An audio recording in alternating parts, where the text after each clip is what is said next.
Tuesday afternoon, March 14th, 2023. Old school versus new school baseball eras.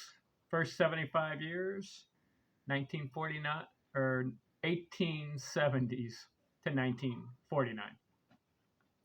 Second 75 years, 1950, 2022. This video, games started. Who had more games started? Take a decade, average it out. Which pitchers in the baseball eras started more games? 1870s, 10-year average, 49 starts. Who had the most? Al Spalding started 69 games one year. 1880s, average games started by pitchers, 64. That's the average for the decade. Who had the most in the decade? Pud Calvin started 75 games one year, 1883. 1890s, the average 50 games started, and the high looks like Amos Rusi, 62. 1900s, average games started by pitchers, 44. And the high for the decade, 51 by Jack Chesbro. 1910s, the average game started was 39, and the most was by Pete Alexander, 45. 1920s, the average was 37, and the high for the decade, Pete Alexander and Stan Kolveski, 40 games started. 1930s, the average is 34 for the decade, and the high for starts, Ted Lyons and Dizzy Dean, 36. 1940s, the average 36, and the high, Bob Feller, 42. So the aggregate games started by pitchers for the first 75 years of baseball history is 44 starts. The leaders in each year average out the decade, 44 starts. Let's look at the new school era, 1950s. The average for the 50s, 38. Who had the high? Robin Roberts, 41. 1960s, the average is 40 starts. And the high, Don Drysdale, Jim Cott, and Ferguson Jenkins all had 42 starts. 1970s, the average starts, 41.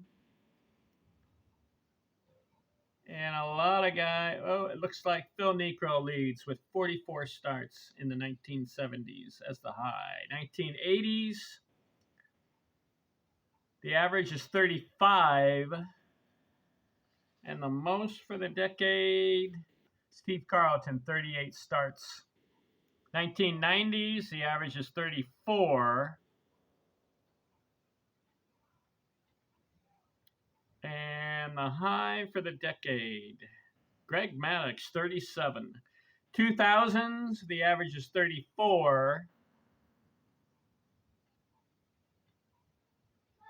And the high looks like Tom Glavine and Roy Halladay, 36.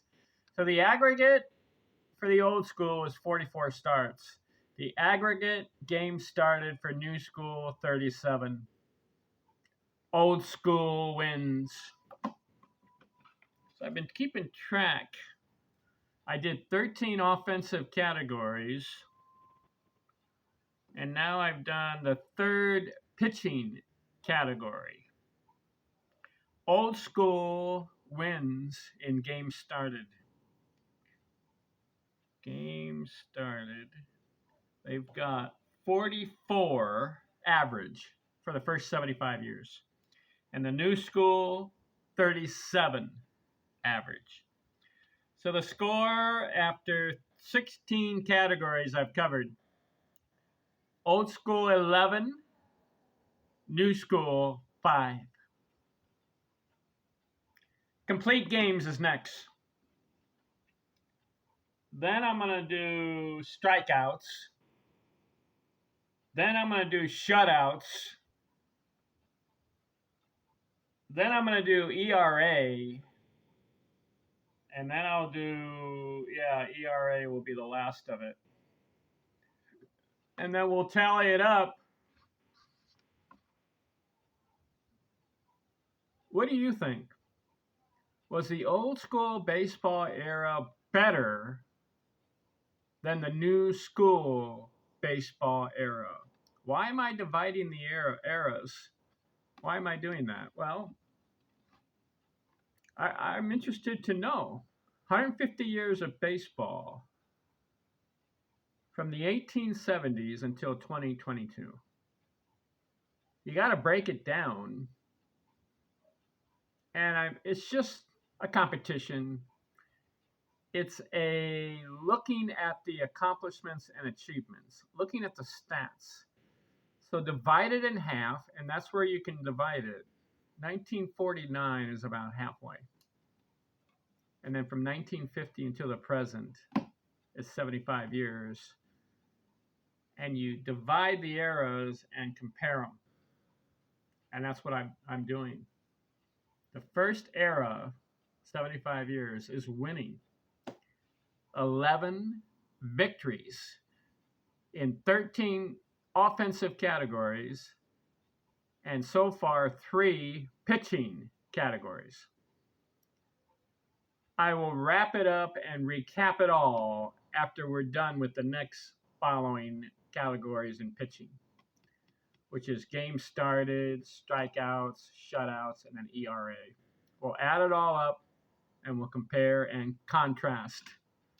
Okay? Thanks for watching. I'm out.